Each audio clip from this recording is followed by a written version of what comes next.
Chembankola ntinze nfuuka omuzanyi w'omupiira mubone 11 mbere namba 9 namba 10 namba 11 nga amakulu genkola mu kisaawe kuteekayo omupiira mu ntabe nga bwengitomera nga bwegiyingira era kyenkoze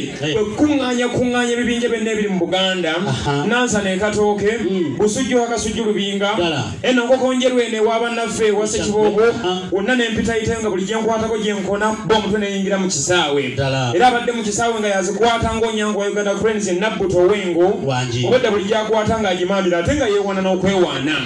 abadde akyewaana empulira weefumba ennaku ng'atandiikiriza abanga obakwata naye abakunaakuyitako nze n'abaaniriza ne betumugamba nti tetukinaamu setaani adde obuzibu bwonna oli waddembe okwaniriza eziyingira naye ttiimu eno ng'ekwata nnyo n'egirera emipiira era kyamazima tugikutte empejo neno tugirera muganda wange Filipo agikutte bulungi nange njikutte bulungi naku owefumba n'abula kyakwata kubanga byonna tubinywezezza bulungi mukadde wange omulungi kale bakubire mu ngalo bwe bazikube engalo ez'amaanyi ezo osandaze bulungi ensonga essebo era mu ngeri ye mutwongera okwebaza Katonda.